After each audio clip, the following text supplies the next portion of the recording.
That the only thing we have to fear is fear itself. Hello, and welcome to the podcast at the intersection of faith and fear, where every week we discuss what scares us in order to find what saves us. This is the fear of God. Speaking to you right now is one of your hosts, Nathan Rouse, and typically with me is fellow co-host Reed Lackey. And guys, he was here a minute ago, but he said he needed to go look up what Jung said about glow sticks, and I got nothing. Don't know what that one means. But while he's gone, in the meantime, allow me to welcome you back once more to our year-long umbrella series. We are just trekking along in this series called affectionately 2020, where we examine 20 films, 20 years in the year 2020. To know more about the intention behind this, go check out our pre-cap episode from the end of January, which itself feels like ages ago. Today, we're looking at the year 2012. But I'm getting ahead of myself, which I am often prone to do, because here at The Fear of God, we explore. We don't explain, except for right now, when I explain that you can listen to The Fear of God at your nearest podcast platform. You can watch The Fear of God on YouTube, and you can browse The Fear of God on the web at thefearofgodpodcast.com, where you'll find episode archives and merchandise, including t-shirts, campaign buttons, pillows, magnets, masks. Reed! Hey, buddy. Well,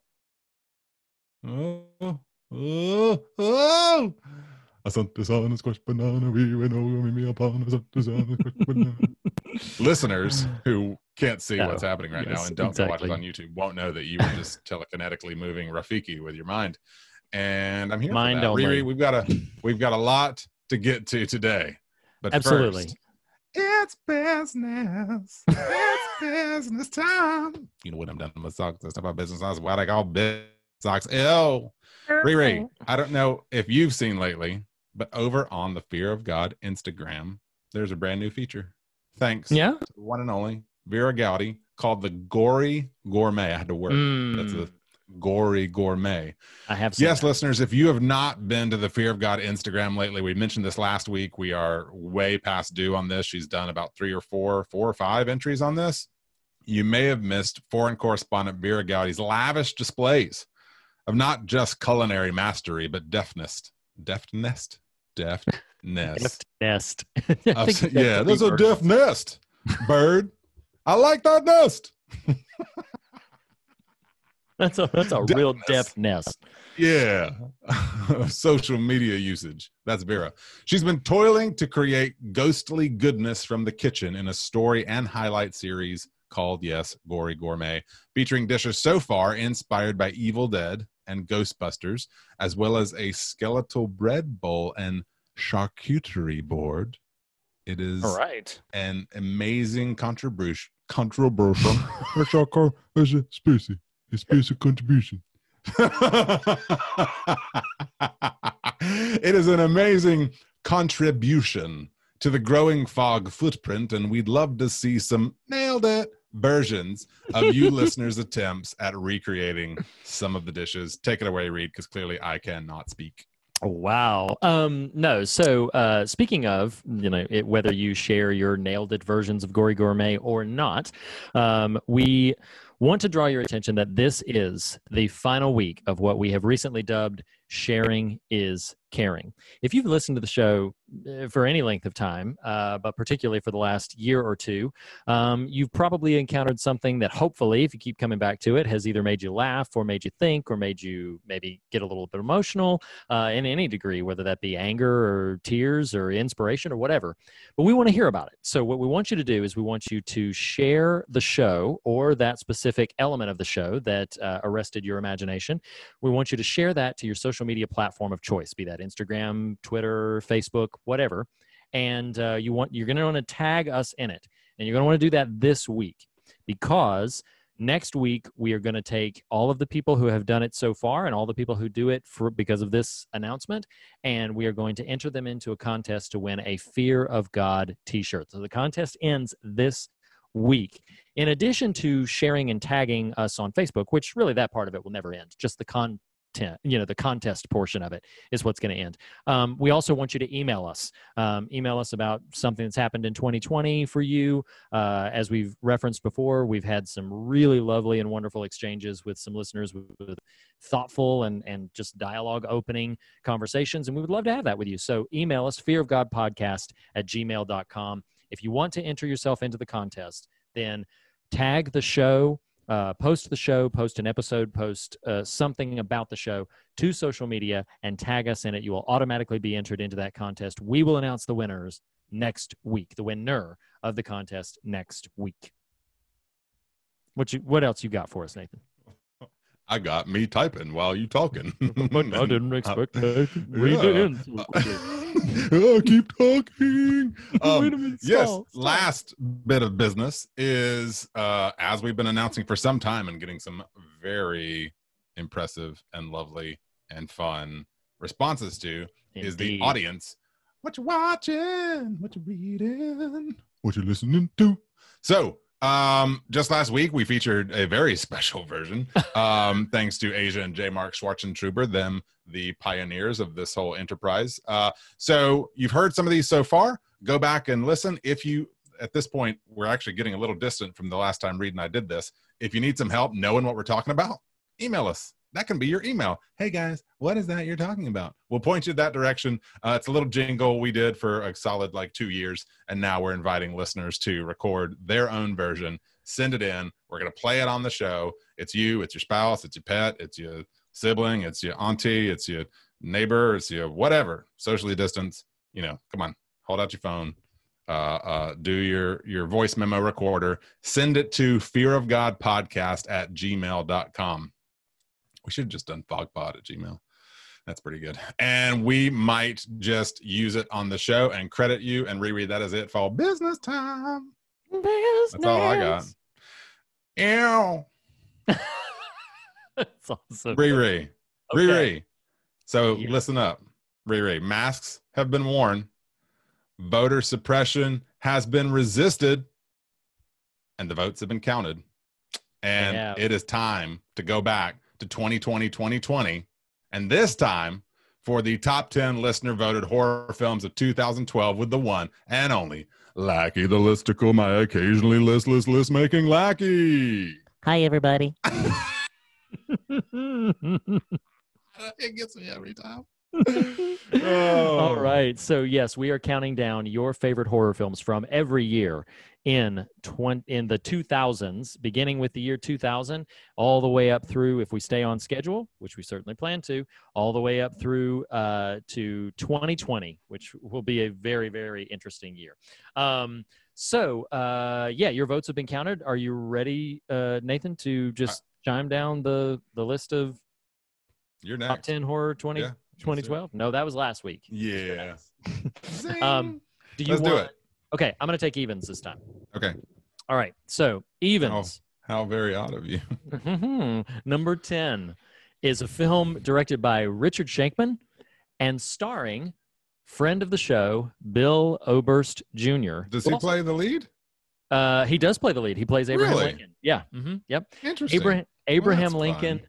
versus zombies. And I will say, it's interesting for me to imagine what these lists would be if not for what we know about our listeners. I do wonder if Abraham Lincoln versus zombies, because Abraham Lincoln Vampire Hunter, which was a major studio film, was also one of the nominees, but it is Abraham Lincoln versus zombies that made the list. And I wonder if Bill's presence among our, sort of fog community sort of boosted this up a little bit. He's great in this film. The film itself is marginal, but he's actually a really, really delivers a great performance. He's actually a really great Lincoln.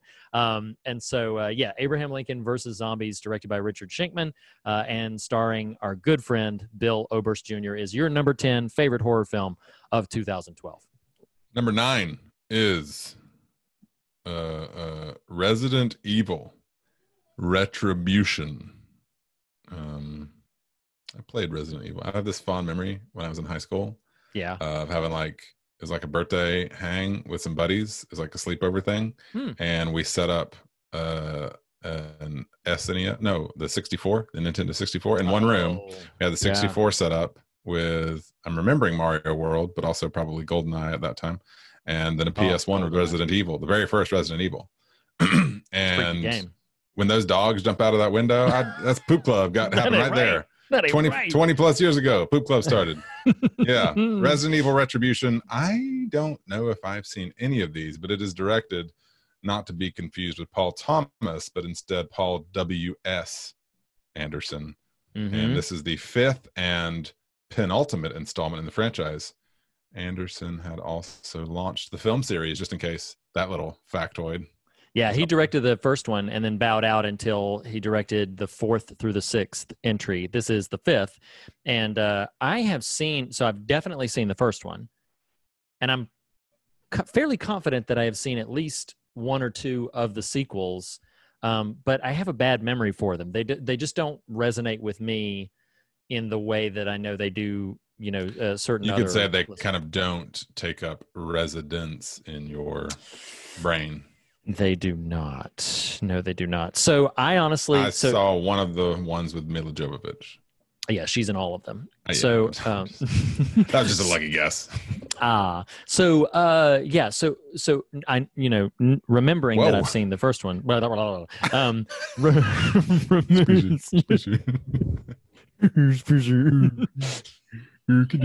Remembering that I have seen the first one, but not recalling if I have seen this one or not, because with apologies, I can't. I definitely played the games.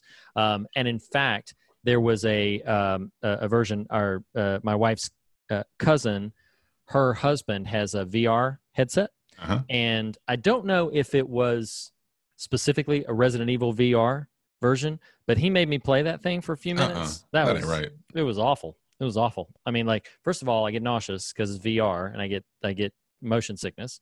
Secondly, it was scary. So yeah. So anyway. All right. Number 8. There's that. Number 8 is a film. So this is going to need some apologies on my part. It's a film that I have been wanting to get to. This has actually been on my radar for a really long time. Are you about to apologize for not having seen a film? Yeah, I am. Reed, come on, man. Like, so you're so giving towards the horror genre. Occasionally, it's okay for one to slip through the cracks. Right. It's called grabbers. Like that kind of. I didn't grab it. You did, or it didn't grab you. It didn't. Yeah, something. Grab you about. The premise is interesting. It's a horror comedy about people who have to fight these monsters, and it's something related to the monsters called grabbers. Are the people grabbing the monsters?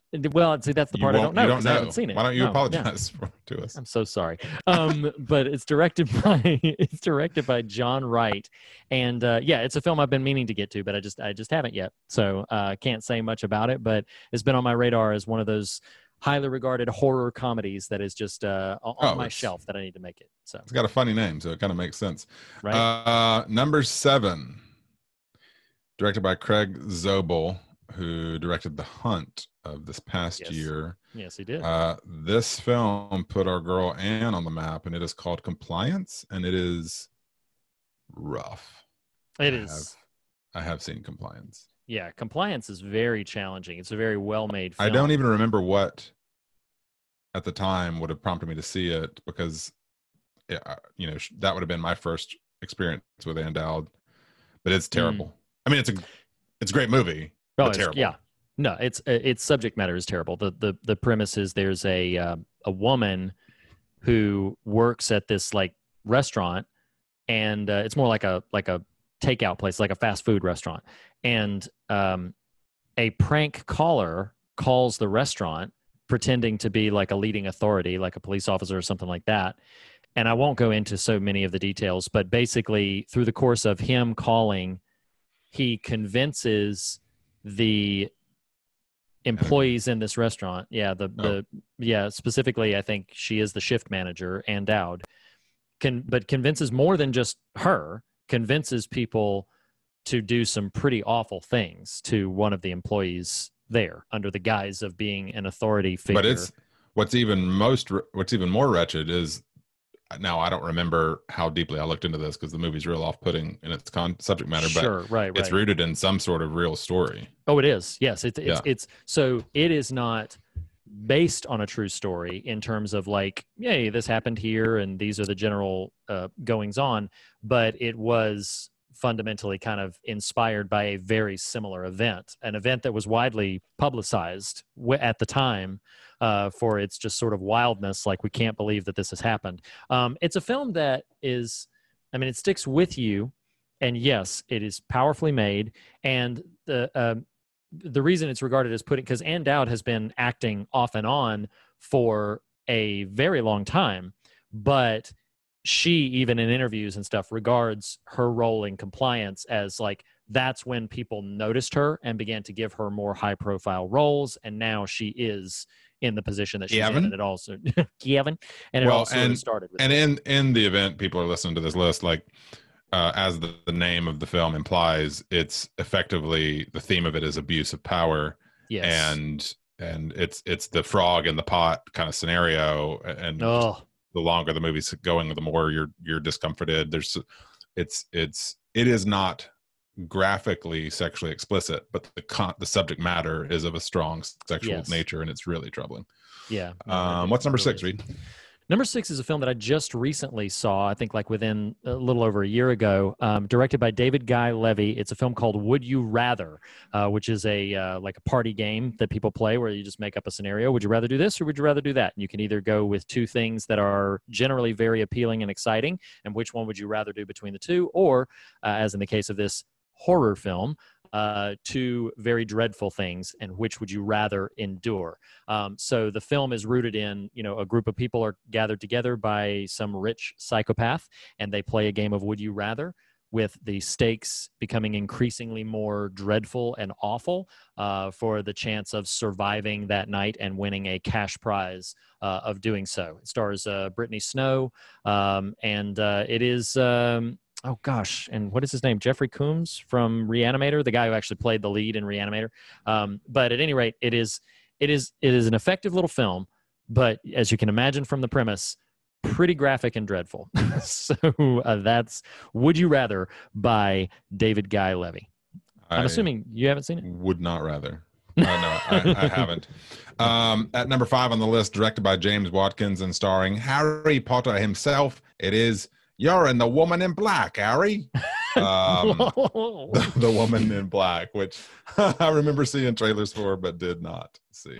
So the only thing that I would say about the film, it's really effective production, but it's very slow paced. I think what puts a lot of people off on it is they just fall asleep before it gets scary. It's almost glacial in its pace. It's all about atmosphere, and to that end is pretty effective. But yeah, I need to revisit it because I do remember I was actually struggling to stay awake through it. I remember like kind of liking what they were going for, but not really being very captivated by it. But okay, so number 4 is a film that I briefly mentioned and referenced last week, is VHS, directed by 8 different directors. I did not list them all.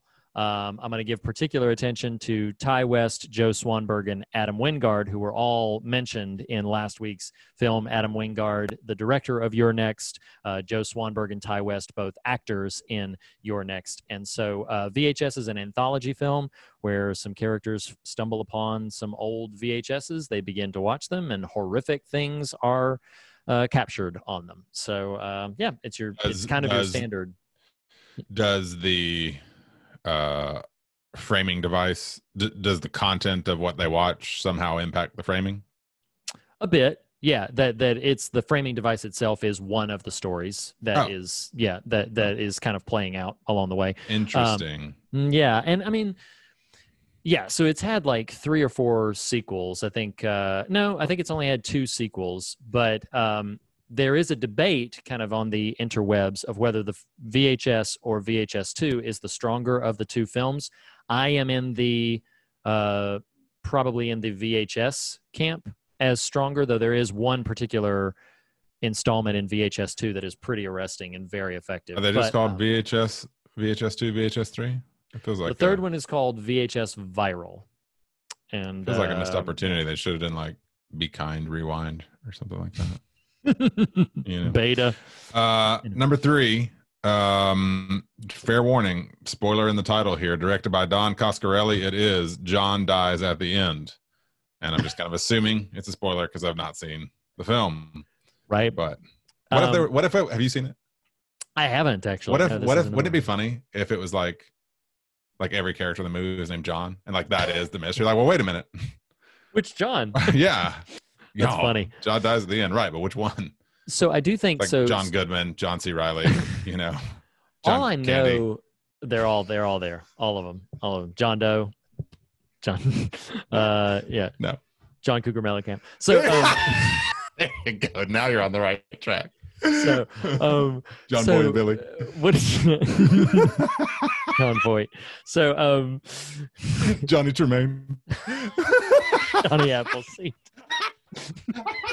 It's like it's just this alternate multiverse movie about one of the Johns. Oh my gosh, Johnny come lately. So,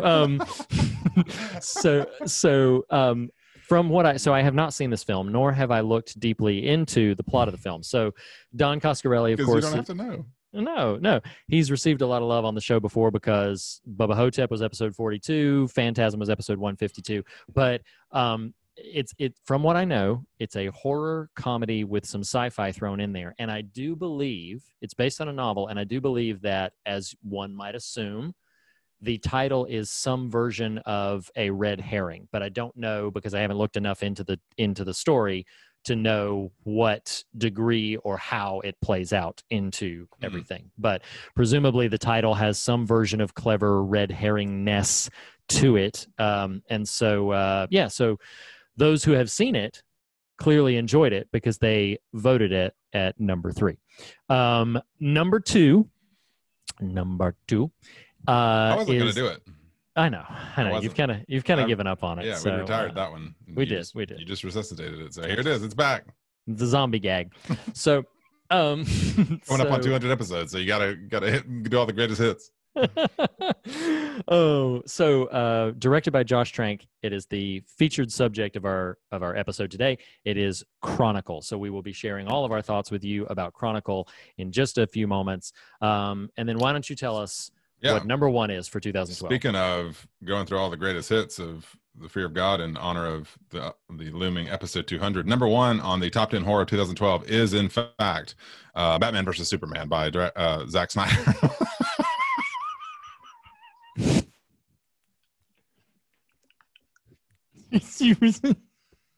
Yes. Imagine. So much had to happen to make that work the way it just did. Imagine, if you will, listeners hearing us for the first time being like, I don't understand. What? I don't get it. Nathan, like new listeners, like, Nathan's so random. Like, I am throwing in all these Johnnies in there, and then just like pick Dear John. No, number one is directed by Fog favorite Scott Derrickson, featured on episode 6. Single digits, man. Featuring Bagul himself, the Ethan Hawke vehicle, Sinister. That's probably one of our. What episode was Cloverfield Lane? That was 5. Yeah, 5. That was 5. Mm-hmm. Both of those have some lasting impact on our. They still fog vernacular. Absolutely, they still those early. It's funny because I feel like the first 10 episodes get referenced and talked about a lot and set kind of a lot of standards, and then I feel like it's hard for me to discern past that point through the rest of the catalog, like where certain things came from, certain things that have just become part of our general vernacular. So, but like Batman versus Superman. So this list, while you are pulling up, if you will be so kind to do so, the top 5 box office hits, which I'm sure will be some installments of franchise or whatever from 2012. In sort of featuring this list, I don't know, listeners might disagree with me. I think this is a really weak year for horror. Like, there's a lot of things. I mean, like, Compliance is a strong film. I'm always going to seize the opportunity to show some love to Bill Oberst Jr. for his inclusion, his film being included on the list. But with the glaring exception of Sinister, which was in the voting the runaway favorite. Like it was, so many votes came in where all they voted for was Sinister. And so it was the runaway favorite, but it does feel like it was a relatively kind of weak year, just in general. There's not a lot of films on here. Now, granted, I haven't seen Grabbers, which I think is pretty highly regarded, and I haven't seen John Dies at the End, which made number 3. But I think there's not a lot on here that get referenced a lot or talked about a lot in any sort of like iconic movement within the horror community. So it's interesting. This is going to be a really random question. Yeah. Did Lost start in 04? Yeah, Lost started in 04. Yeah. The only reason I asked that is I wonder if at all, again, I may be, totally mixing things that aren't meant to be here. I wonder if the writer's strike, because the writer's strike would have been season 5 or 6 of Lost, which would have meant 2010 or 11. Like, I just wonder if the long tail of the writer's strike had an impact on the level of quality in 2012. It's not an absurd observation. I think I would need to do some digging into actually. You don't have to. It's just fun. Well, pull up the box office winners and see if that gives us any indication as to what might be there. Well, I don't think that's exactly going to be the case, if only because probably most of these were in high-level production for a long time before that release. Makes sense. Because, let's see, anything in 6 through 10. Your second favorite film of that era didn't squeak into the top 5, but number 6 is Twilight Saga: Breaking Dawn Part 2. This is Electric Boogaloo. Number 5, Saga, Breaking Dawn Part 2, Breaking Dawn of the Planet of the Apes Part 2. Number 5 is Ice Age: Continental Drift.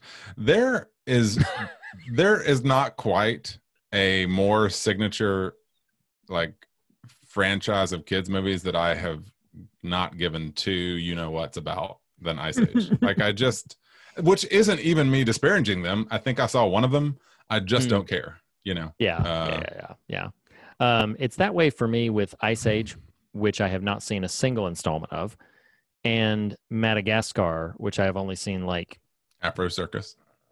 Oh no, polka dot Afro. Circus. Chris Rock plays the cheetah or the tiger or whatever. And I remember that from the trailers, but that's the only thing I know about it. Yeah. Well, I can't remember seeing a Madagascar movie, but the song Afro Circus played routinely in our house for a little while during that era. Okay. I don't really know why, other than the Chris Rock fandom. Number 4 is just signal of sad here is The Hobbit: An Unexpected Journey. I'm not surprised it's that high on box office, because there was a lot of and the first film is fair. Yeah, it's fair, and I like the smog stuff in the second one, but that's about it. I do. I mean, I like the design. Oh yeah, yeah. That wasn't me critiquing the smog stuff. I'm just remembering just how bad those subsequent 2 films are. Like, sure, yeah. And the smog stuff. What so bothers me in hindsight about that was I remember going to see that second film, and you're in the smog layer for an hour and a half, who knows, and then it just ends with him flying off, and I was like, oh my God, I cannot believe I just sat through all of this. That was so boring. But yes, visually, and it's right. Yeah. And Doctor Strange is the dragon. But Unexpected Journey, the first one, I do think, how do I say this? With words. These 3, as opposed to grunts, which is my usual language of choice. Tap it out in Morse on the microphone. Right. No. I was going to say these 3 films are almost worth their existence for the riddles in the dark or secrets in the dark sequence, riddles Unexpected Journey. Mm-hmm. But I actually don't know that I believe that. That scene is fantastic. It is, yeah. But I think I might trade all 3 movies and just not sully the Enterprise. Yeah, getting that one good scene. So that is a great scene. Before we move on, the second installment also had nothing to do with the film, but the second installment also gave us one of my favorite Ed Sheeran songs, "I See Fire," which so is random. No, it is, but that song is a favorite song of mine, and so I have the second film to thank for that. But that's it. You're like, of the 10 years it took to make this film and the massive amount of manpower and resources, the things I'll say are positive is a song off the soundtrack of the second film and a 5-minute scene from the first. This 9 hours worth of film time. These are the takeaways. No, yeah, sure. Whatever. We're just kind of splitting hairs at that point. Like, was it 9 hours or 10 hours? Does one make it any better? Number 3 on the list, which I saw multiple times in the theater, is... Oh, boy. I was wondering what would break first, your spirit or your box office.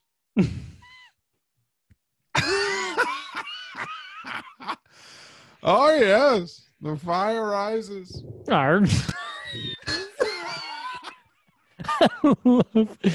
We need to find a way for Bane to have a conversation with Swedish Chef. I was wondering. I am cooking's reckoning. Wow. Speak of the devil and he doth appear. You know what? It has its problems, and the edit is kind of one of them. But I love this movie. It is eminently watchable. I think I saw it at least 3, maybe 5 times in the theater. I drove to Raleigh, North Carolina, because they have a bona fide IMAX. I was actually worried. Shout out good buddy Charlie Baber. Met up with him, lived in Raleigh at the time, met up with him. We went to see Dark Knight Rises. It was like my 4th viewing, and I was actually worried. I was like, this is a lot of work for a movie I've seen 4 times in the theater already. Right. But I wanted to see it legit style on, as the Nolan intended, on full IMAX, not fakey IMAX. Sure. And I remember even still being breathtaken by that experience. Yeah, I mean, that's the thing is the way you said it is pretty perfect. Like it has its problems. It has its problems narratively and in the edit. People forgive the fact that The Dark Knight does too, at least in some of its narrative hooks. There are gaps that it just sort of leaps over that don't hold up logically. But the experience of The Dark Knight is so propulsively arresting that you forgive all of it because it's like, oh my God. And we love talking about Batman. Oh, we do. Light it up. I love that movie. That showdown. I was actually going to refer to the one on the City Hall steps, but then immediately my brain went to the fight in the catacombs. Absolutely, yeah, unbelievable. Yeah, well, and that one sequence. I mean, if I were to make moments in the Nolan trilogy, in the top 5, might be his ascent out of the. That's amazing. Out of the pit. I love that score. The score that's happening in that sequence. And I can remember sitting there in the theater and the feeling I got, because at that point, like, he's going to make it out. Scared.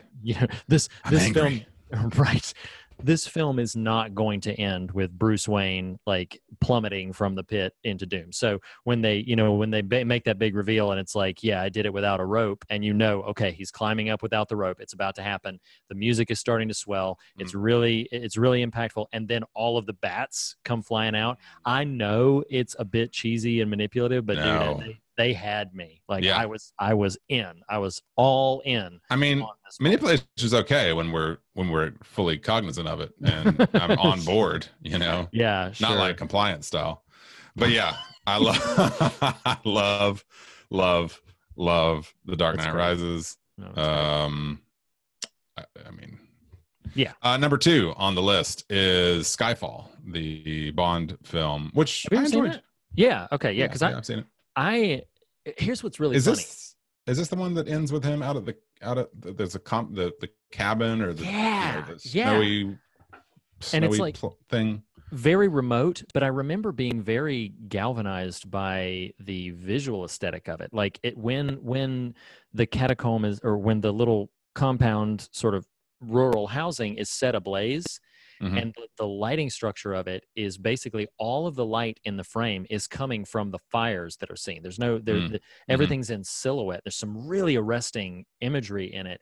Skyfall has the unique distinction among Bond films in that when James Bond is brought up, even though I've seen many of the Sean Connery films, and I've seen a couple of the others here and there, not extensively because I'm not a very big fan of it, but Skyfall is always where my mind goes. I think that's the one that really just stayed with me in terms of it's a very powerful It's experience. Bardem. Yes, Bardem is that scene is pretty powerful. Oh, it really is. It really is. I don't remember much beyond those two things though. But no, I highly enjoyed Skyfall. You know, it was great. I was begrudging. This is actually a decent list. I was begrudging last week's just plethora of franchises, which this one is not bereft of, but I at least like a handful of these franchises. Number one, Reed, with $1.5 billion. Billion. Do you have a guess? It is, ladies and gentlemen. I don't have a guess. We have a Hulk. Really? The Avengers. It's the Avengers. Yeah, that's my secret, Tony. I'm always angry. Is that what you always are? Is it? It is. I'm going to tell this really funny. I'm going to tell it. I'm going to tell this really funny story. I am. Yep. Because it is funny, and it wasn't meant as racy as it ended up. Sure. Mine and Reed's GIF game, whatever. Reed taught me a lot about the meme game a couple years ago when he just started. I was used to communicating like a human with words, and all of a sudden just, I realized I could get 1,000 of them in one. Yeah. Slightly animated images would pop up in my phone. I'm like, Reed clearly knows what he's doing with this. And Reed and I are in a little thread of some buddies and some pod bro pals. And we're all, kind of nerdy genre and comic booky fans. And I don't even remember the context, but I was going hunting for the I'm Always Angry Ruffalo transforming into the Hulk. Right. GIF. And I found the image I wanted. And at the bottom, I could see, I'm 40 and I've had bad vision since I was 4. I could see what resembled the words I'm always angry. So I was like, oh, yep, copy, throw it into the thread. It hits the thread. And of course, in your phone, the tiny image becomes the bigger image once it's actually in the message thread. And what I, in fact, had posted into the thread, fortunately, of friends, was the screen grab of the Avengers film of Mark Ruffalo turning into the Hulk. But instead, at the bottom, it did not say, I'm always angry. It said, I'm always horny. And it was just...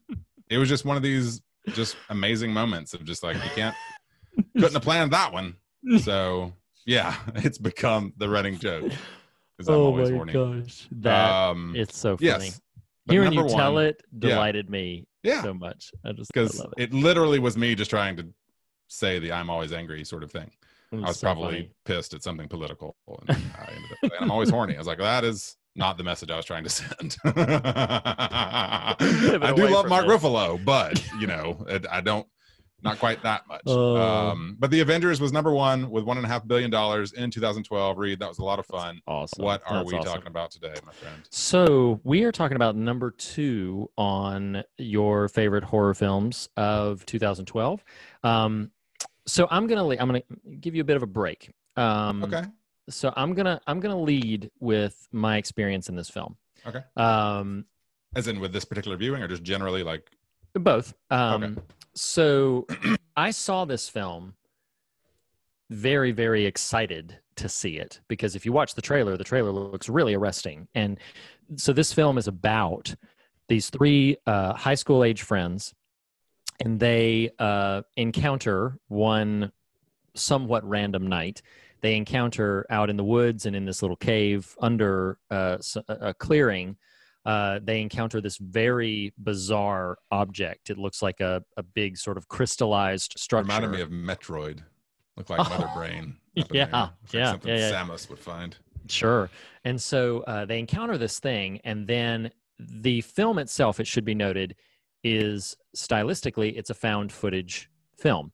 It doesn't stay, we'll get to this in a little bit more. It doesn't stay completely true to its roots and structure, particularly in the end.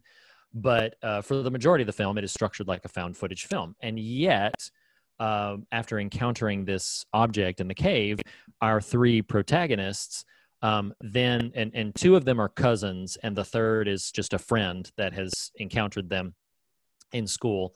And the three of them begin to develop powers. They begin to develop telekinetic powers. They also have the power of flight.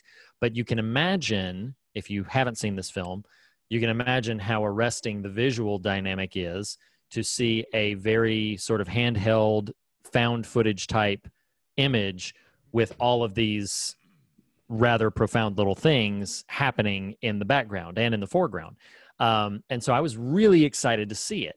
And I watched it, and I went back to what I had rated it prior to this viewing, and I had not cared for it.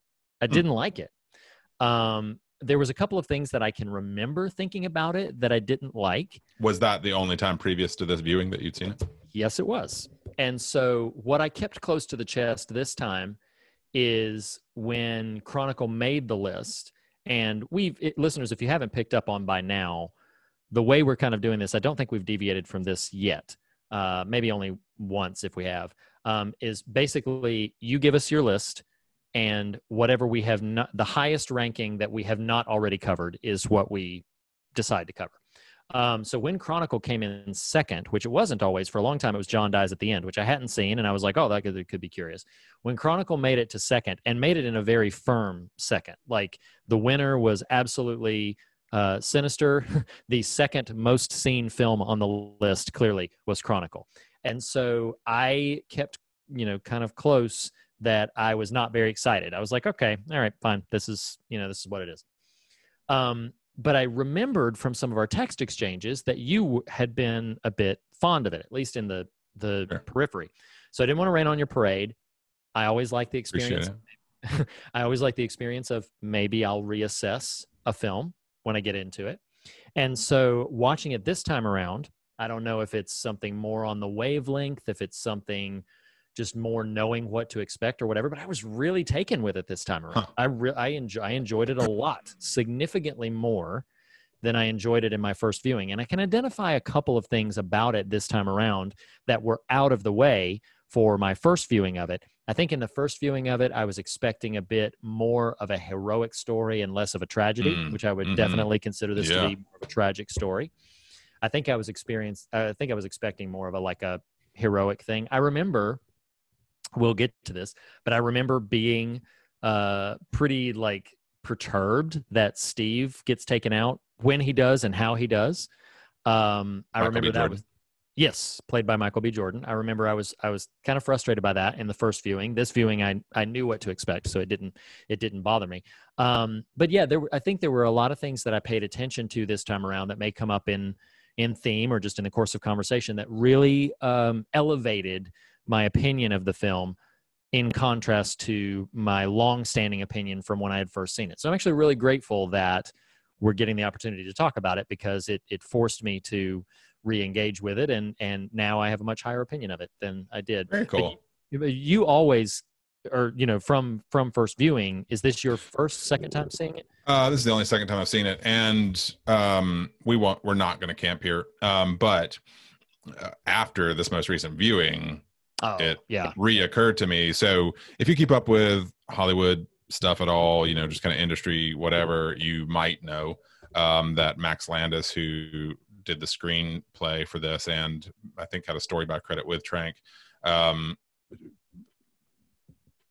the stuff I've seen, is a reprehensible human being. So I'd forgotten his association with the film beforehand. So just, I would say in general, maybe do your best, because I actually think pretty fondly of the film, the final version of it.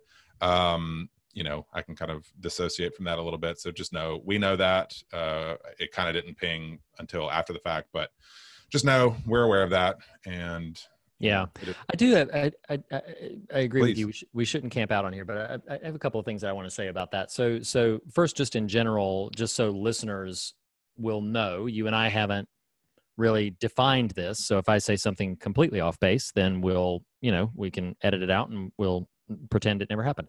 But I think in general, I think it's important, particularly in the spirit of exploring and not explaining, the level and degree of systemic abuse of power that has taken place in this industry is so rampant and so widespread. Many industries, but yes. In many industries, but we typically cover the, film industry. And so it would be impossible to unilaterally avoid films that are associated with people that honestly should not be given very much credibility because of how they have abused their power, and certainly we should be sensitive to laudits that accompany those kinds of things. I think Nathan and I have exhibited a consistent spirit of graciousness and understanding in certain categories, but appreciate you kind of calling the thing out to get ahead of it, in that, yes, we recognize that not only in this is the screenwriter directly related to some really reprehensible accusations, but also, last week we referenced the Scream franchise, and Weinstein is irrevocably associated with the Scream. It's like there's always going to be, maybe not always, but there's frequently going to be some sort of association. Well, and Weinstein produced the others as well. He did. And I'm sorry, go ahead. No. Just one thing that I should note, just this is more individual and personal.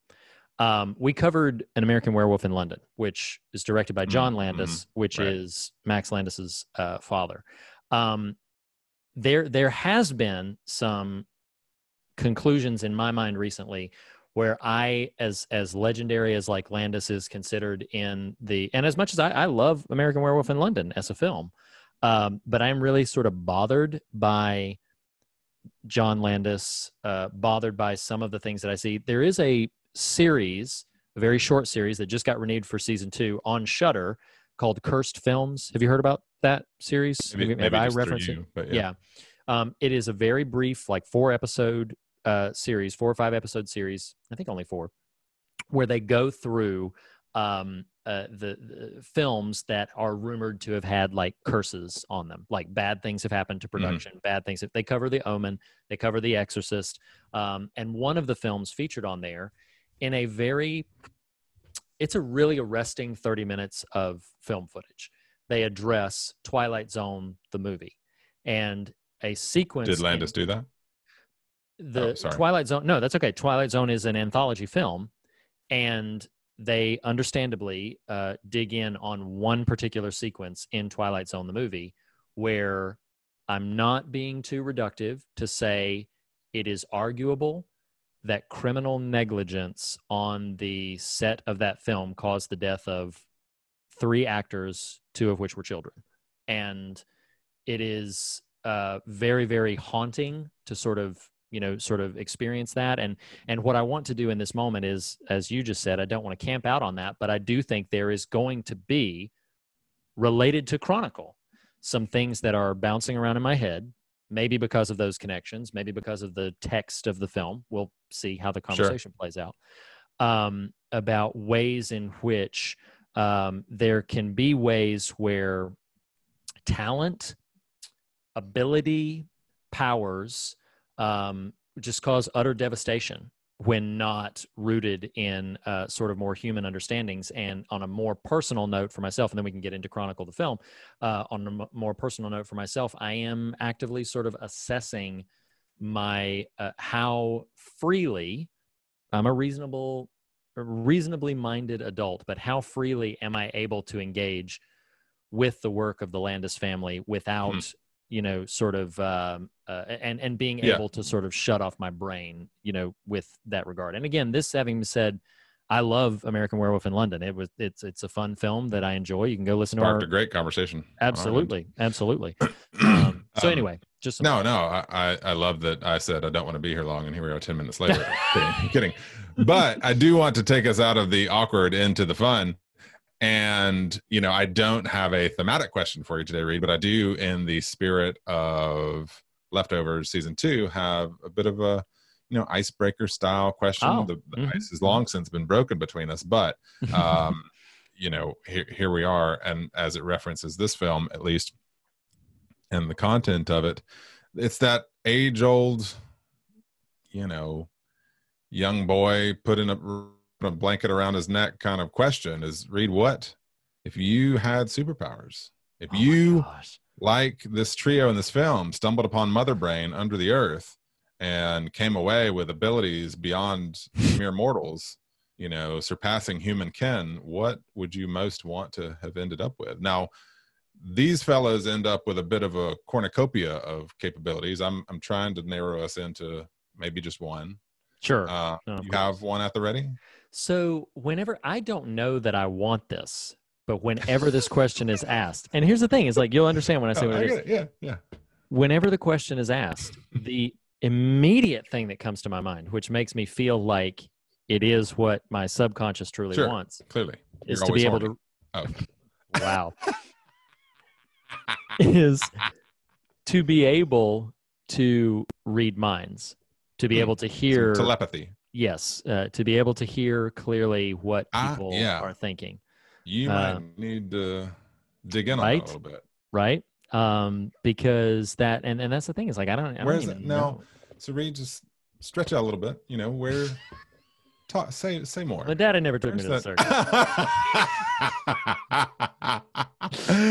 Oh, that's funny. Now, no, but it's because I'm, it's because I feel like, and you will be able to push back. So I'm being sincere. I'm not being jokey here. You'll be able to push back on this if you don't think this is accurate. I feel like I have a certain degree, perhaps greater than average degree, of empathetic capacity. I feel like I'm not like, I just feel like I'm generally very, very empathetic as a human being.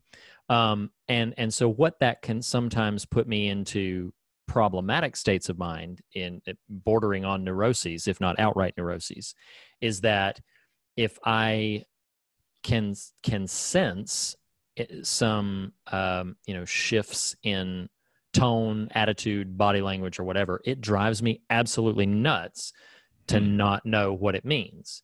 And so I think in many ways, though I certainly would not necessarily desire to hear all the inner thoughts of everybody that I might come in contact with, it would provide a definitive resolution to this tension that I carry around a lot. And so that's why I appreciate that you cast this as sort of an empathetic thing, but really, Reed, what has me, I don't know, but I have been reading X-Men comics for the better part of 3+ decades. Sounds like perhaps akin to,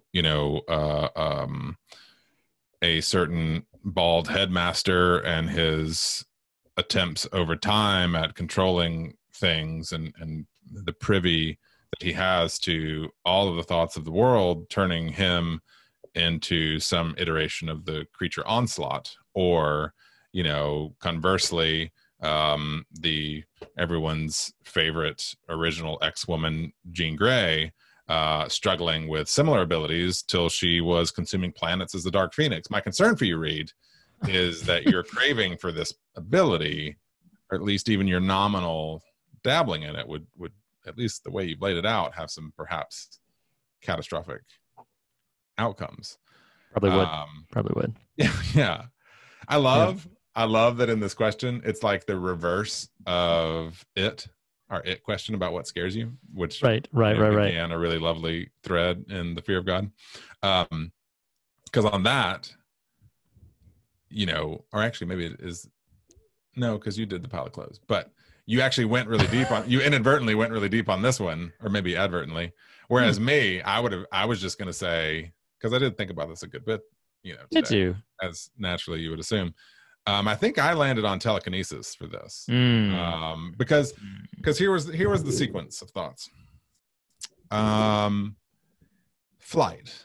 Okay, well, I kind of ruled out flight, because as maybe exhilarating as that could be, I don't know enough about aerodynamics and physics, and I would probably accidentally kill myself quickly. It would be really fast. You would fly, get all exhilarated, and a bird would just beak into your skull or something, like, oh my God, that was not what I wanted to happen. So I just don't know, without a companion power of some version of invulnerability, that flight is really useful. Okay. It would just take a lot of work to get there. So Sure, that's that. I am a dyed-in-the-wool Nightcrawler fan. So the notion of teleportation holds appeal, but I don't know, Reed, if you know your X-Men lore enough to know at least the ceiling they put on Nightcrawler's capabilities, more or less, is the ability to see where he's teleporting. Yes, he can't bamf if he doesn't know where he's. Well, he can. He'll just end up inside a brick wall or something, right? You know, like his mutant power doesn't prohibit him from being able to do that. It's more about caution for one's bodily self. So again, I'm not skilled in precision, you know, like I would end up splattered somehow with teleportation. So ultimately telekinesis felt like that utilitarian, maybe slash, if we're being real honest, just lazy power, right? Like, I don't want to get up. I don't want to get up to get the thing. Bring it over. I'm just going to have it come to me. And if you, it might take a little while to work this muscle such that you could. Let's not forget the potential that TK, as it's commonly called in, you know, in more professional circles. In the circles, yeah. Mm-hmm. Right. You could theoretically TK yourself at a certain point. So flight is kind of mitigated by, you're like, okay, I'm going to move myself. I'm, you know, is that flight? Yeah, who knows? But point being, TK felt like a really functional power to have. Sure. And now I'm just disappointed in myself because I chose pragmatism over passion. No. It's great. It's great. There was, before we move on, this is not a joke. It's going to feel very much like a really silly sort of trite thing. There was a gentleman that I worked with back in the Virgin Megastore days when I worked there, that this question, you know, we're not the first people to ask it. This question would come up, and he had the most bizarre answer. And this was, honest to God, his answer. He said his superpower would be the ability to make anybody he wanted crap their pants. That was what he wanted to do. And I was like, it sounded like they're just making a junior high joke, right? He's like, no, that would be really useful in a fight. Like, you think about this. How many fights is this guy getting in? I'm not quite sure, but I'm just thinking, like, and he would like act this out where he was like, no, the bad guy's coming. The bad, you know, like whoever it is, the big bad is coming. You're in the fisticuffs. And then just all of a sudden you're just like, wham. And the guy's like, you know, like, it's just, that was his answer. And it is an answer that has stuck with me for a very, very long time. I don't know. Yeah. I would almost rather the juvenile explanation for that choice, because that it's just funny. The real world one you gave is like, what are you doing in your free time? You're like, when you're in the fight, how many fights are you in? Why are you getting in fights? What's wrong with you that all of these fights keep happening to you that you're like, I wish this guy would just crap his pants? That would be my ticket out of here. Instead, I'm getting pummeled. This is my flight. Yep, absolutely. Yeah. On that note, shall we? Let's do it. Fly our way into the goings-on of Andrew, Steve, and Matt, aka Harry Osborn, Killmonger, and that other guy. So Chronicle, you explained your backstory here a little bit. Mine is, yes, I saw it way back when, not in the theater, and had a liking for it, and then rewatching it was just really kind of taken with it. I thought it was very well done. You can see why post this film and because of this film, Trank was suddenly on a lot of radars. Yeah, absolutely. Yeah. Because it's a pretty deftly constructed and executed film. And I'm curious, maybe I don't mean to be jumping to the end of the conversation here, but I'm curious from you when you talk about maybe the weaknesses of the found footage thing, which is always going to be hard to perfectly execute. Right. I found, now I am curious where you're like, okay, this is where I really didn't like how they tried to fabricate it. In general, I was like, it's pretty inventive, you know? Oh, absolutely. The effects themselves, like with the occasional exception where you can kind of see the layered disconnect between like the composite element of an animation of this individual over a green screen of some sort. Sure. The effects are remarkably Yeah. like vivid, and they really look very, you get lost in it. You get a Right. bit Yeah. swept up, and even though you actively know this is a fabrication, and even though occasionally you can see the composite element of the fabrication, it's very arresting. Well, and I think that's where the found footage conceit, being a bit lo-fi in execution Yes. and visual, helps, be able to pull off some things. But what I'm genuinely curious about is not the effects. You made a comment a minute ago, like it's sort of found footage, but it breaks down a little bit. Like, what are you? Also, let me before you even answer that.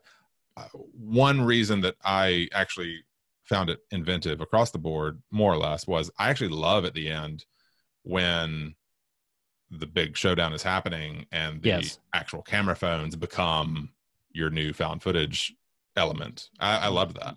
And the CCTV and stuff.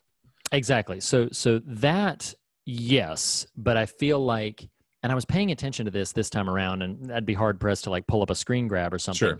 But this time around, I knew that's what they were going for. The cell phones all up and surrounding, and that's what's supposed to be the image. But some of the angles they got, I'm just like, this doesn't, it began to lose the feel in the sense of like, well, this no longer feels like a cell phone. Like, because this was, again, remembering, this was in 2012. And so it's that like, was 5 years after the iPhone. That's right. 5 years after the iPhone. We didn't get to where we can get like this really beautiful, crisp image on an iPhone camera until like more recently, within the last 2 to 3 years. Whereas like some of the shots, both in their angles and in their crispness, just looked a little, now it suddenly felt like, okay, you're abandoning the illusion that we are capturing something in the real for the sake of a good angle. And I don't know, it's not a hill I would die on in terms of like, because I know it's baked into the narrative that like, yes, that's supposedly the conceit is that they're up above and you're seeing cell phones, down on the ground below, you're seeing, the news crews and things like that. So they did enough homework to substantiate it. It just felt like the first hour of it, I could tell very clearly where the camera was. Right. I could tell what it was doing. And it feels like at that end, they were just cuts and edits and bouncing all over the place to a degree that it kind of abandoned the general found footage sort of seamless feel for the sake of some, more arresting visual images, which again is not a horrible thing. Because I will say some of the stuff in that final showdown, it's powerful, is really effective. And I actually wrote down in my scares, but I'll mention it now, that I was prepared for my previous viewing to go into this and be like, oh, well, this ain't really a horror film. And then the last half hour comes and I'm like, this is a horror film. Yeah. Like it's, and there were some of those images, like I remembered one specific one of Drew sort of emerging from the smoke thing. Like he's holding his father. Yeah. Oh yeah. Yeah. That's great. And then there's another image later where he just sort of comes around the needle and just sort of pushes into frame. And it's I'm going to make this comparison, but it's been forever since I've seen this. And even then, I'm not sure I saw it beginning to end. But it had a lot of Akira vibes. Have you ever seen Akira? Yeah. It's been years, but yes. Like the out of control powers that are plaguing the single character. It had that kind of vibe by the end of it. Absolutely. Yeah.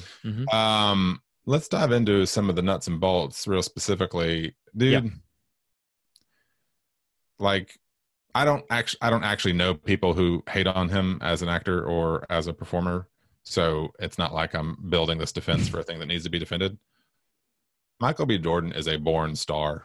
That dude has charisma to spare. I mean, you just watched this, which is 8 years ago. Now, he'd been in the industry for some time at that point, but not Black Panther level or Creed level sort of notoriety and performance, kind of elevation. And just watching this, you're like, it makes perfect sense why. Oh man, people love you.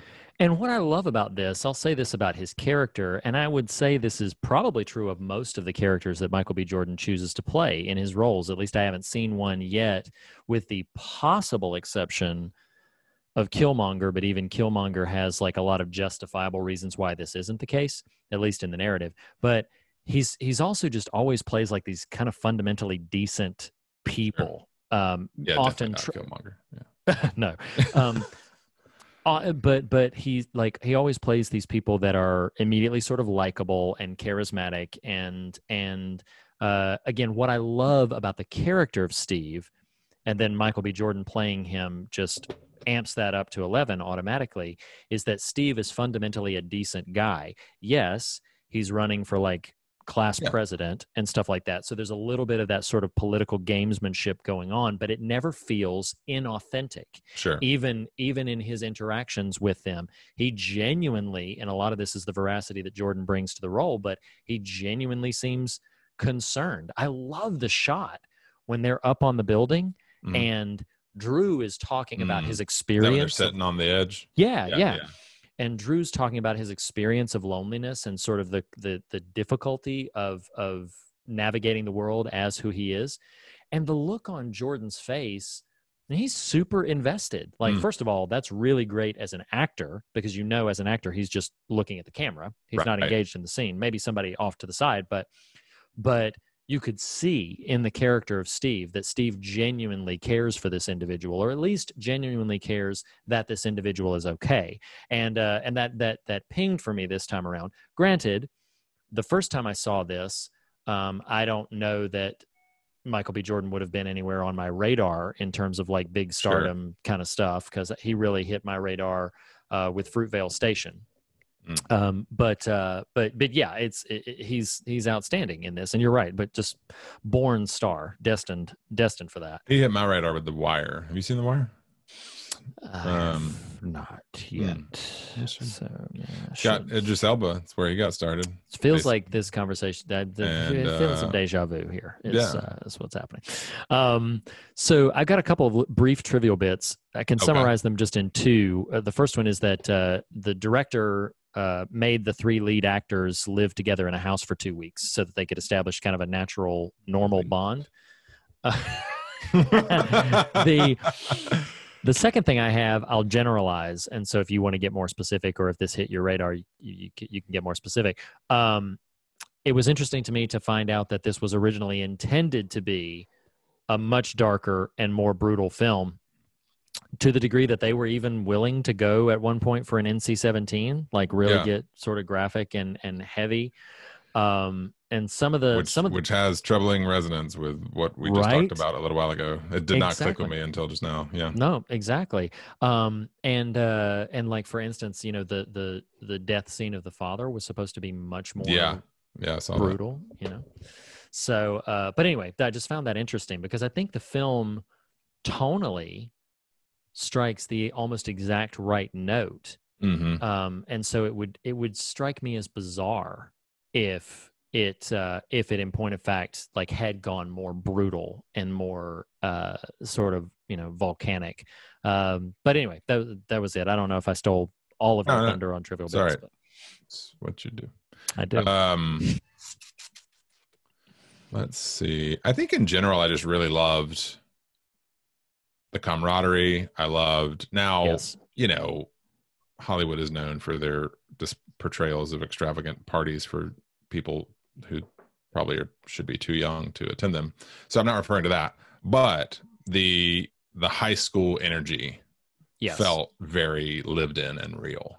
Oh, agreed. Now I'm sure the found footage component assists with that work a little bit, but it's honestly, it's that coupled with the performances of the three of them and the engagement of the three of them. I think it's specifically or what's coming to me right now, but not in the notes, is specifically the sleepover they have after the flight.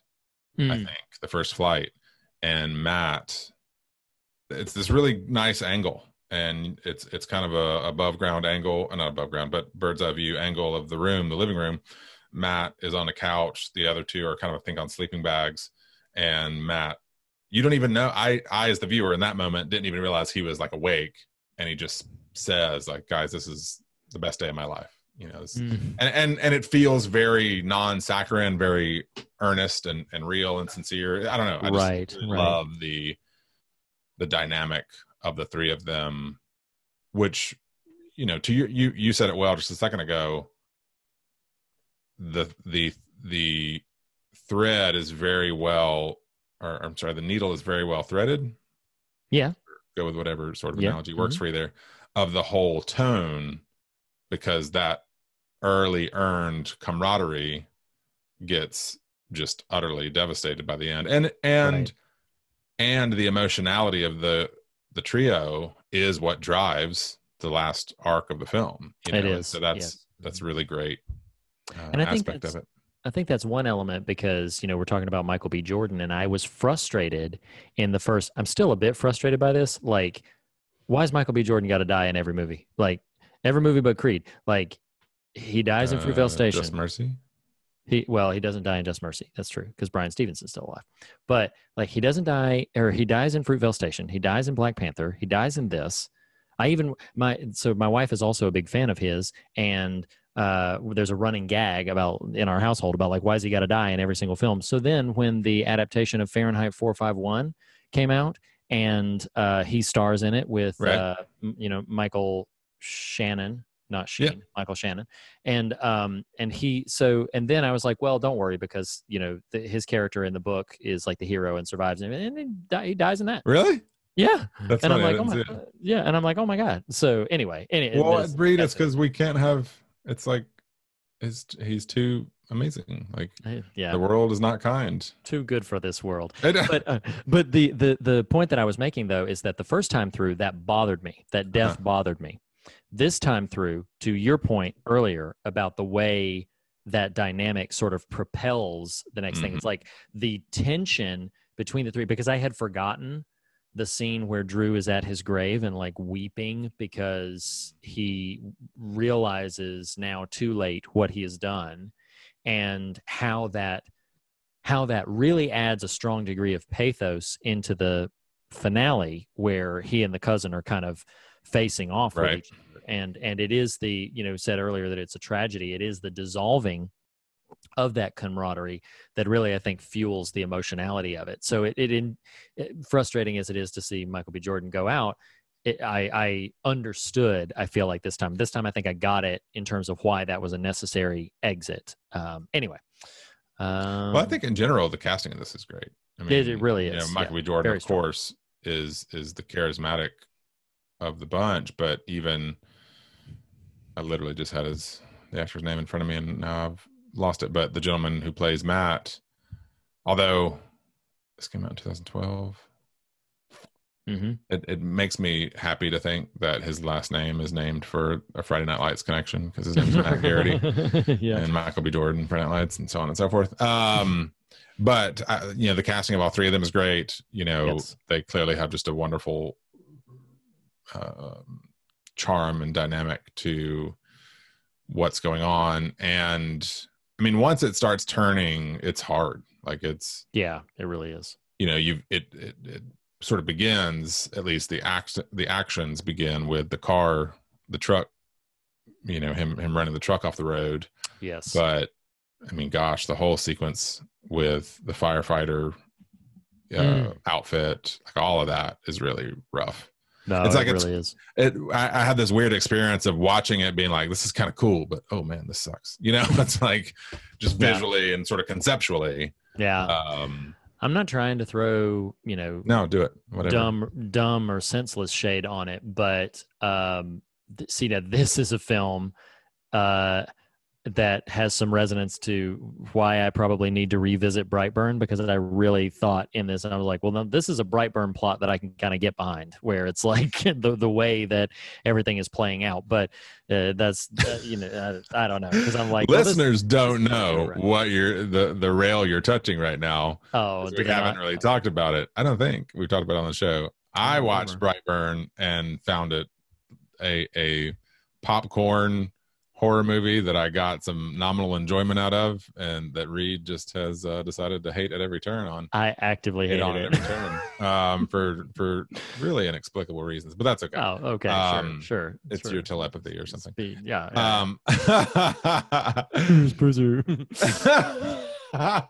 Now, speaking of movie comps that, you know, don't even really need to be revisited, But I wrote this down. Now I'm going to feel like a real jerk because of my joke at the top 10 earlier.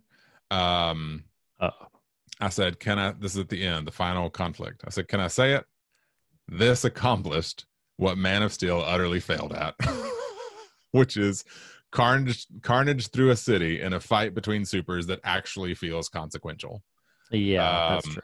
And you know, the Matt character isn't a Superman level character, and so the analogy breaks down at a certain point. Thus, when Matt has to kill Drew, yeah, I'm not going to make that comparison to Man of Steel because it's earned in this one. That's what I'll say. Well, it's and another in this one. It is substantially earned. No, I think it's appropriate because like one of the elements of this that is not present, if only in like lip service in Man of Steel, but there's a tremendous amount of pathos for Drew. Like they have built up like it is not just mad with power run amok. And I think that was one thing that really stood out to me this time that I either just missed the first time through or was just, I've lived enough life now to go through the wavelength and recognize and understand it a little bit more. But that I really connected with is I'm like, oh, this is a put upon and just constantly beaten down individual, a lonely individual, a wounded and hurting individual who has just been clothed in immense power. And he is as much just desperate to be heard and seen and simultaneously, oddly enough, left alone and just be allowed to be. And he's so desperate for all of those things that Matt's eventual killing of him is not merely, I've got to do this for the protection of other people. It is also, to a degree, a mercy. Yeah. Oh, yeah. That he is taking, that he is relieving him of this burden. And that is entrenched in the fact that the final scene is a coda, a tribute to what Drew wanted, that he wanted to reach that place of peace. Because it wasn't lost on me. We're edging up on theme now, so I don't want to steal any thunder. But like it wasn't lost on me that in an earlier scene in the diner, you know, where they do the whole fork bit where, you know, but they're talking and he was talking about how, you know, he really wanted to visit these places and experience a sense of peace. And I think it was either in a deleted scene or maybe there was a version of it in the film, but somewhere in it, I had heard something about like the character was originally going to say that he was really investigating altruism and just the concept of making the world better for other people. And that's baked into so much of what that character is going through. What's really disastrous and really does like hurt my heart this time around in a way that is arresting and has me gaining respect for the film is that previously when Steve was taken out, I took it as like, oh, you're just going to remove this character like just like a cheap shot. But I'm seeing in this moment like the tragedy, or saw when I watched it this time around, the tragedy of the fact that Drew desperately needs a friend like Steve in his life. A grounding, yeah. Yeah, somebody who can be like, are you okay, man? Like, look at what's going on with you. Look at your face. Like, are you okay? And he unfortunately just completely ran aground of Drew's unbridled emotionality. Right. But it feels more weighty in this time around. And I think that's what grounds it is. One of possibly my favorite shot in the film is that scene when the dad comes in to the hospital room. And at first, and it's a strong pivot because the dad, who has been outwardly abusive to Drew this entire film, seen in very uncomfortable ways, then he comes and he sits down on the bedside and he begins to weep. He begins to cry. And I, as a viewer, not remembering the specifics of the scene, I, as a viewer, is like, oh, I forgot that they like established some affection and a connection from the father. And then it pivots and the father is only crying because while he was out trying to find Drew, Drew's mom passed away. And so his dad is like sitting there. Drew is bandaged up because he's been like, from an earlier scene, he's been burned on most of his skin. He's bandaged up, and the father starts lashing out at him and railing at him, blaming him for the death of the blaming mother. him for the death of the mother. And in what might be my favorite shot of the film, finally, after this maybe 30 to 45 seconds of just berating, Andrew grabs the arm, and it is almost immediately followed by that scene where just like The just room like an explodes. explosion. Yeah. And it's a really, really powerful. But again, all of this to say the film does a really impressive job of shoring up the pathos that has to exist for that final decision to be earned. Talk to me a little bit, because go ahead and blow out the room with whatever thematic stuff you're following. Yeah. So the moment that really sort of latched on to my mind that I'll extend out a bit is the scene, and it's a pivotal scene. It's set up as a pivotal scene where he's got the camera in front of him, he's sitting in the junkyard, and he's waxing poetic about this apex predator. Right. And the fact that an apex predator, that I'm like, I'm above all the rest, and we wouldn't think twice about swatting a fly, and we wouldn't think twice about killing a bug and stuff like that, because you just don't think about it, which chillingly enough is true.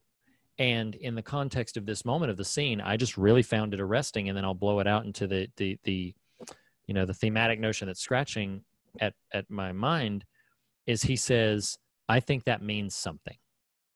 And so he's experiencing a superiority. He's experiencing the feeling that, hey, I am genuinely stronger and more capable of doing all of these things. And because of that, these people are all beneath me. And because they are all beneath me, I am justified in whatever I inflict upon them. Because I am, and he even says it again under his breath in the big climactic fight scene with Matt. He says, I'm an apex predator. I'm an apex predator. And then he tries to literally like throw a bus at Matt in the air. But what that got me to thinking about, and I was not ignorant of like the Max Landis connection and then my recent conflict in like my feelings about the work of John Landis and et cetera. But one of the things in that, I referenced this earlier, and this is maybe the last time I reference, that earlier subject of the Landis family, is in that episode of Cursed Films and talking about like the Twilight Zone tragedy. And I won't go into a ton of specifics about that because it's pretty gruesome. And if you're curious, you should just seek that out and watch it because it's a powerfully made documentary and it's very emotional. But part of the logic behind the decisions that ultimately led to this on-set accident, this tragic on-set accident, was this whole idea of like, well, these other things are temporary, but film is forever. Like, and so what it kind of gets entrenched in my mind, particularly in the context of watching Chronicle, is that logic. And it just, some of it I'm not even going to be able to fully define and unpack in a cohesive way. But that moment where he's sitting there and he says, you don't think twice about swatting a fly. You don't think twice about killing a bug. And he says, I think that means something. And then he holds up his hand for the camera and the truck. Yeah. Crushes the truck behind him. And I think as we're examining, and you and I are different, unique individuals, both to each other, and we are of our own mind to the world around us. So I'm not going to speak systemically about people groups or anything, but I think there's a way in which the way power gets abused, a way, not the way, a way power gets abused might begin by convincing yourself that you deserve and that the inferiority of those subject to you, or the inferiority because of your unique, and again, I said this earlier when I was scratching at it, you're not only your unique position, but perhaps your unique talent or your unique appearance or your unique skill or ability positions you in a sense to say like, well, I'm better than you. I'm better than you at this. And the moment that you begin to, because he's come up recently, I think just a couple of weeks ago, but I also recently, because of a friend asking me if I could borrow one of his book, if they could borrow one of his books of mine, Henry Nouwen, I've been sort of resurging in a lot of his work, and he did a lot in his later life to talk about the time that he spent working with disabled people in a disabled community, and he talked about the way that repositioned his mind to recognize the value in people who could offer nothing to the table and could offer nothing to the conversation, but it humbled him to this way of just recognizing the care for these individuals. And that is what is on my mind as I'm thinking about this, is that some of us maybe are gifted with certain unique positions, perspectives, talents, whatever it is, and we will either exhibit those in the care for other people or the oppression of other people. And I know oppression is now becoming like a very often used and fraught word, but I mean it very deliberately. Like, we will either make things better for people or we will make things harder for people.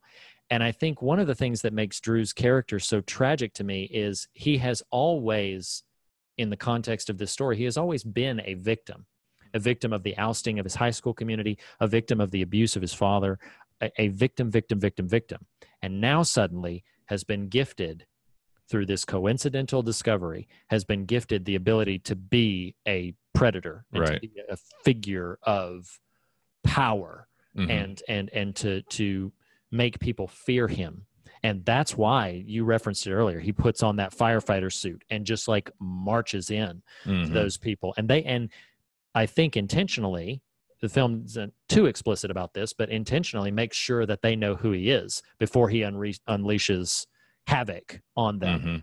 And so that's what's on my mind, is capturing in my own heart and mind, as is frequently a recurring thought, the ways in which I myself and the people around me can begin to position ourselves as superior to others in certain regards, or even as a whole, and that is, I think, an avenue through which power can be abused and through which systemic abuse becomes a reality. And there's probably several different threads that we could go, but we've grenade in the backpack, missile through the roof, dud grenade on a school bus, and now I've got hospital room exploding. So that's what I've done. I don't know what that sparks in you, if anything.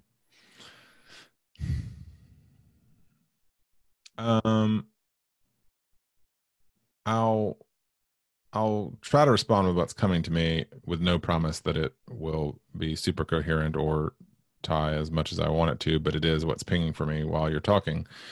And if it goes nowhere, it goes nowhere, and we land the plane before it flies into our friends, or it goes somewhere. Because as you're sort of painting this picture, what's difficult about a story like this, that always becomes where the rubber meets the road for walking out a faith, is like, as we watch this story, and a good thing about this film is the found footage again lends a veracity, a credibility, a lived in nature to it. So you almost can't distance yourself in the way you can from a traditional type of film. You're like, okay, what do we do, if anything, with the Drews of the world? Yeah. I mean, the Dylan Roofs of the world. Pick someone who clearly has been either and both put upon at every turn and indoctrinated into a new status of power, right? I mean, Drew gains superhuman abilities, and I actually didn't mean to suddenly pick on or to target. I didn't mean to suddenly make a conversation point about Dylan Roof, but troubled child carrying out heinous wrongdoing. Right. And that's what popped into my head. And so yeah, the question becomes, what do you do with this? And how do you, on a practical level, you and I, Dylan Roof, nothing. We have no involvement in that. We just read the news stories and see the tragedy and sort of make some choices about how we want to think about it, and maybe make some practical energy in our life, but like practically speaking towards this person. But there are people, maybe not right now when we're in quarantine, basically, but there are people that we have in our orbit at some level who are troubled. And I feel like I brought this up on the show before, maybe just in conversation with you. I remember a PSA that released around school shootings, and it's all these little lovely vignettes of high school kids doing high school kid things. And what you don't realize is that in the background of each of these vignettes is the troubled kid. And the PSA ends with a school shooting, and it's like, look who you're not seeing, kind of thing. And initially I was really resistant to that. Like, I'm like, come on, this is hyper manipulative, and and yet it's hard to not feel the responsibility as brethren for the put upon of the world. And I guess I'm just trying to solve it, but explore in our typical paradigm. I sent you a text the other day of a screenshot of people talking about high profile celebrity level folk who were being investigated for things, and more on the ground folk, i.e. people that would be in our orbit, saying, can't wait till they burn. Oh, yeah. Right. And these are just normal people saying these things. And my sort of plight to you is like, what? Like, how? Right. How have we allowed ourselves? What misfigured and still dead Jesus are we speaking of when we permit ourselves those vocalizations, right? Right. And man, I had another thing just floating around up there, but I don't know what to do with this. I'm telling you as my friend and that I'm in conversation with in this moment about this thing. So yeah, guess what? Nathan read a Richard Rohr book. It's called "What Do We Do with Evil?" I really did not mean it as part of the conversation with Chronicle, but it's pinging rather loudly. And I am being reductive in my assessment as I try to figure out, okay, what is he trying to say by the end of this? It's a pretty short book, pretty interesting. And two words that popped out to me in this summary final elements of the book, those two words were include and forgive. And I think it scares the hell out of us to have to reckon with evil wrought is part of the tapestry,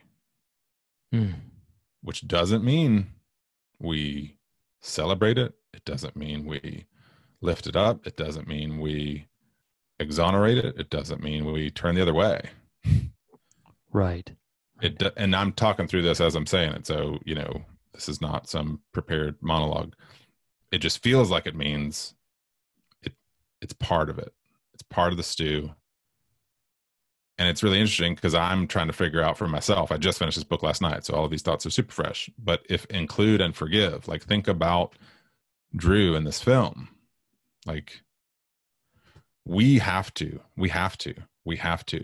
It is, if Christ is real, the highest call he has for us is forgiveness. We have to be able to look squarely at heinous wrongdoing, not brush aside, not wash our hands of, but find forgiveness for acts because it's still a beloved person in there, you know, and I just, I don't know. I don't totally know what I'm saying other than just I'm wrestling through like this portrayal of this character that you're not allowed. I mean, the text of the film invites you to empathize. It does. And so, and for that, it's good. Like that's a good, yes, in terms of just film criticism, that's a solid notch in the belt there, you know, but as we take the film versions and apply them to the real world and trying to suss out, you know, I don't know exactly where I'm landing other than just saying include and forgive are really powerful statements, sent words to me as and if and how, and in figuring out ways to acknowledge and yet properly place quote unquote evil in the world. Well, because look at and I don't know how the book frames it, but look at the antonyms of those, which would be, you know, exclude and deliver a verdict, condemn, indict, indict, yeah, and yet that is what we do. That's yes, and that is our. I posted this. Glad you said antonym. It's been a while since I've heard that word. I posted this a long time ago. I can't remember in what context, but I remember I said something on social media, and if I'm remembering the quote correctly, I said, you know, part of what I've learned about the navigation of faith is that some people are always finding the work of the Lord, and some people are always finding the work of the devil, and some people are always finding ways to keep others out, and some people are always finding ways to let others in. And I feel like that is really a big element of the push and pull that we have. And I mean, forgiveness is painful. It takes a tremendous amount of work. And I think a lot of times you said something to me off pod, and it was about a particular mental and emotional skill set. And the specific quality is not important, but what you said about it is, you said it's a learned characteristic. This film, Chronicle, they are given talents and abilities, and it's a throwaway comment, but they said it's a muscle. Right. And we develop it, we strengthen it, we hone it. If you work it too hard, you tear it. If you work it too hard, too fast, you tear it. Yeah. Too hard, too fast, and you tear it. And I know in my, you know, emotional, philosophical, theological construct, forgiveness would be in this category. Maybe the capacity to include is also in this category. Yeah. It is a muscle you have to exercise appropriately. And I can see why you swing wide the gates too broad, too fast. And I'm not talking about political or social constructs. Sure. I'm talking about individual people. You swing wide the gates too broad, too fast, you're going to get hurt. Right. You're going to rip something. You're going to tear something. Something's going to break. And I have gone back. I think I've cited this quote from C.S. Lewis before about forgiveness, because I think it's pithy and clever and quite true. He says, if we want to learn how to forgive, we need to start with someone other than the Nazis, because too big. It's too big. It's too big. We can't do it. We can't wrestle our heads around it. We can't do it. And to that degree, it is something you and I have spoken about. It's those little choices. It's the small choices in the context of small days that are, as Eugene Peterson termed, a long obedience in the same direction, perpetually, you know, training your mind, your heart, your muscle. I will let in, I will include, I will forgive. I will forgive. And it is a choice. It is something that we decide, taking the pain upon ourselves, And yes, listeners, of course, there are conversations about accountability. There are conversations about justice. This is not in exclusion of. Right, This sure. is in inclusion of, and a part of it. Going all the way back, we referenced Sinister, going all the way back, like one of the early episodes, I think possibly even like the second episode we had, talking about the necessity of mercy for justice and the necessity of including forgiveness into the conversation about how justice is moved forward and acted out. And these are complex subjects, big and broad, but that's what resonated in my spirit so profoundly when you talked about that. Is it's practice, it's daily conditioning and practice. And right now, I'll just mention this, and it's just a hit and run. Thanks to the tumultuous political climate, thanks to the dynamics of social media and everything, we are not working this out. We are instead cutting this off and saying, well, we're fed up and we're done, and we're not gonna reconcile, and we're not gonna engage. And so we're all just sort of drifting apart. We're not exercising the muscle. We are polarizing into our tribes, and it just being, okay, well, these are the people that I let in, and I don't let in different schools of thought. I don't let in, people who think differently, or people who have done heinous things, or people who have done awful things. And in part of this whole wrestling is I want to be a man who is constantly finding a way to let somebody in. And I want to be a man who's constantly finding a way to find forgiveness and to display forgiveness. Anyway, that's it. I apologize for. Well, and to your point about not excluding justice, accountability, that sort of thing, his name's already been invoked once, but Brian Stevenson often talks about truth and reconciliation. He's like, you can't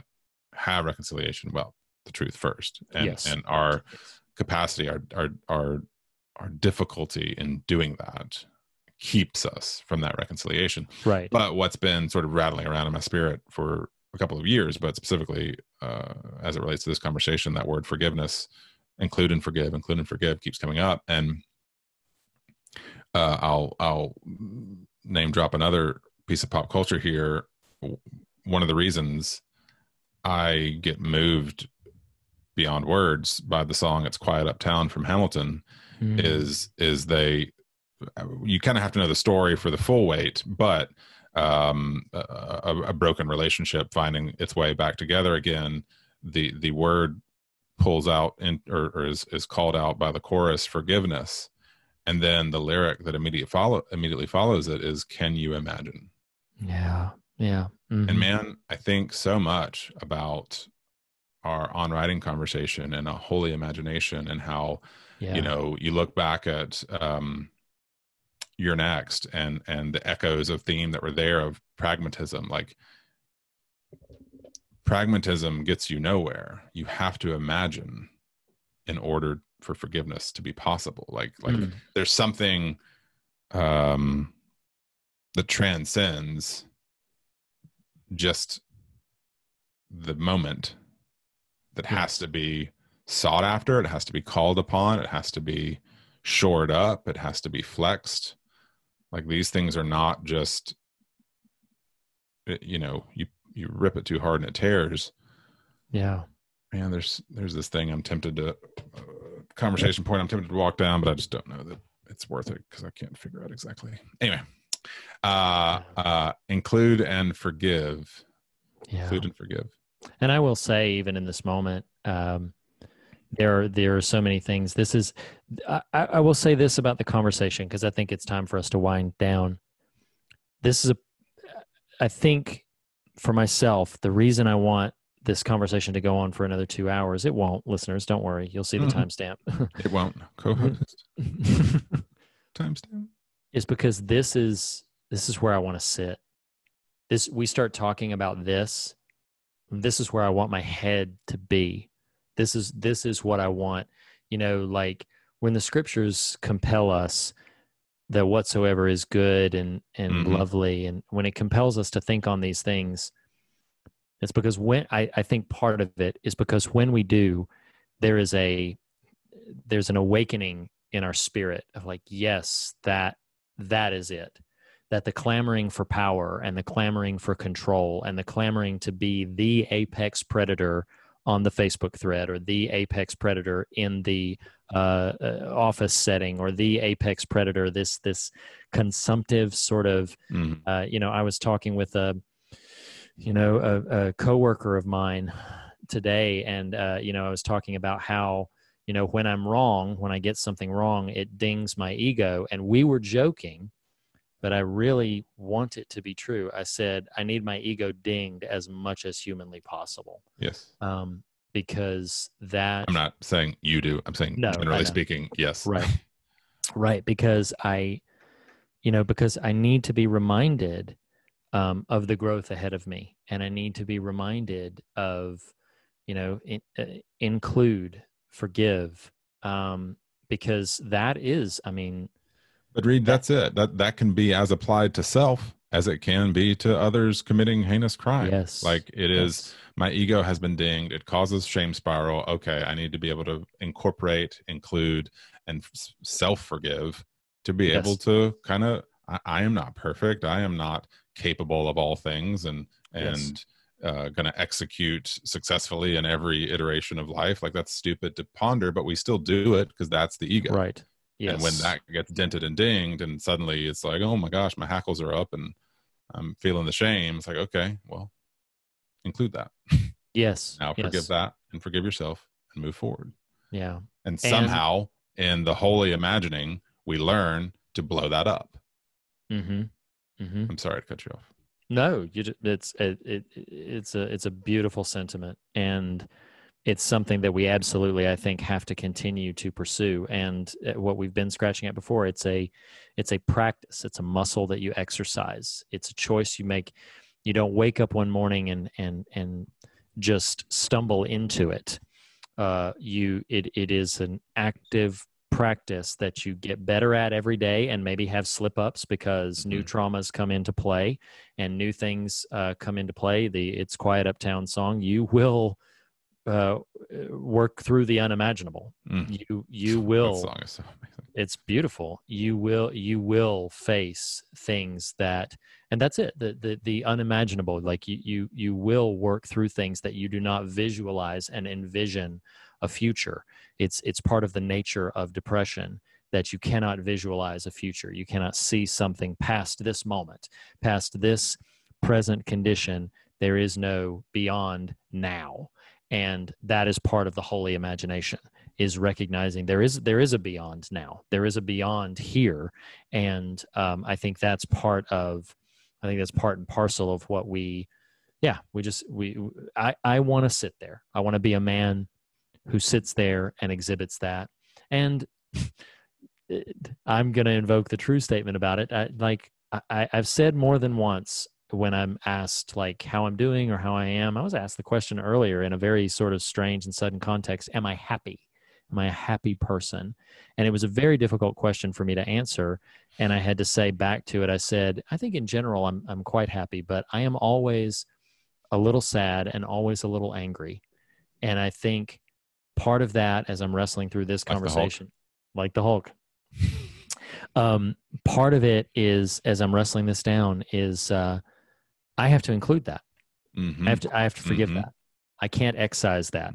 Henry Nouwen, in one of the books that I read, is talking about mourning and dancing, and I promise listeners and co-host, I'm trying to wind down, but he talks about in mourning and dancing. He said, we are too ashamed to cry, and we're too shy to dance, and so we do not experience true mourning.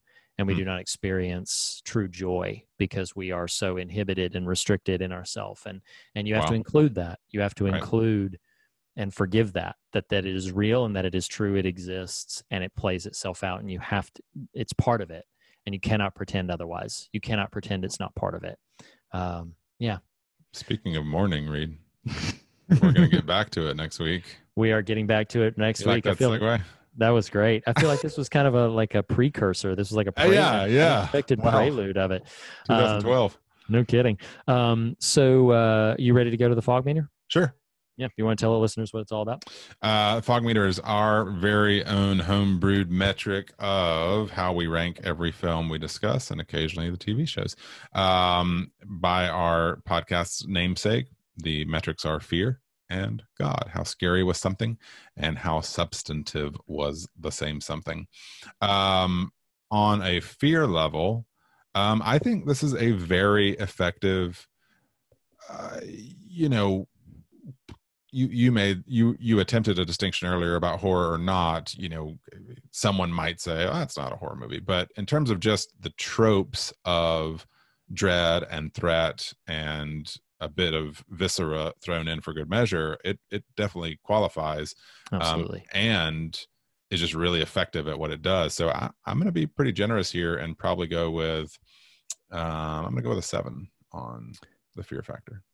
Before you even said that, I was thinking of giving this a 7. Some of those shots great are just, they're just fantastic. And just like the imagery, holy cow, the scene with the plane coming out of nowhere, that's galvanizing. The images of the truck, like just jamming off the road. And then, like I said, that last half hour is just almost fantastic. Minute after minute of very alarming visualizations and definitely quite harrowing. So yeah, 7 for me on that. Substance is going to be, the God meter is going to be a little hard for me to judge here, because I'm still trying to discern how much of it was there and how much of it was just something I glommed onto. I think I am actually going to land at a 7 for that too, because the experience elevated so highly from my previous experience of watching this film to now.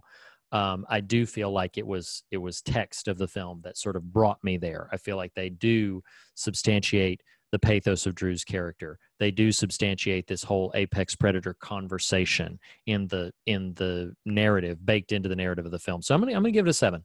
Well, I think also, to your point, they also substantiate how if they had stayed together, the trio probably could have grounded him more. You know what I mean? Yes, absolutely. Which again, that's not me saying the other two are responsible for Drew's actions per se, but just saying the movie does have a lot on its mind. In the spirit of camaraderie and brotherhood, I'll go with a 7. I think what are we gonna have, Reed? What's the other? I think you probably know. You can probably go ahead and give the fog meter on this one without doing. It's a 9.5. We give Chronicle, directed by Josh Trank and starring several actors who are still on the scene, a 7 on the fog meter. But Riri, after viewing number 2, how would you recommend people watch Chronicle? I definitely would now. After the first viewing, I would have probably been like, meh, it's okay. But this viewing, it really impressed me. And yes, I would recommend Chronicle. We talked about how it could be, their original intention was to be more brutal with it. As it stands, it's not very difficult to digest. So yeah, I would definitely recommend it. Yeah, same here. I think even like last week, I gave a particular qualifier to Your Next. There really isn't anything in this that's overly objectionable, or despite the heavy nature of the tone, even that grisly or graphic, it is just heavy in tone, but is also just, I texted you in the middle of it, like, this holds up. Like it does. Entertaining and a good watch, beyond just the academics of talking about horror. So yeah, I definitely recommend it as well. And we haven't commented on it. It's brief. It's like an hour, 20 something favorite minutes. Part. Yeah, but it's very, very brief film, easily digestible, and unlike really this solid recording, which is going to supersede the runtime of the film. that is true. It will take you longer to hear us talk about it than it will to actually watch the film. They know that. They include and forgive us for that It is true. ongoing thing. It is true. They do.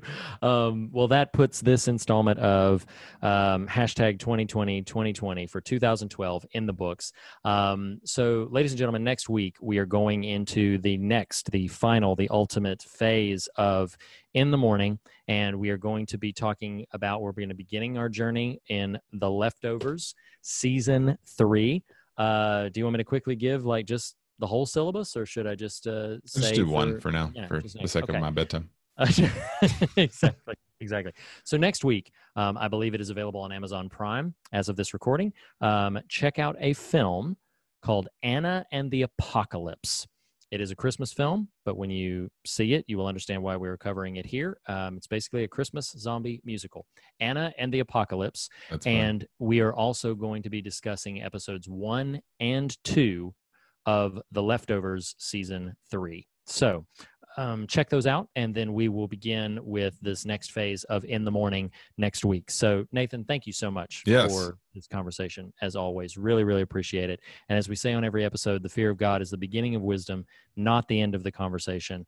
And in that spirit, we encourage you to fear nothing else and be on your way rejoicing. Amen and amen. Thank you, everybody. Bye.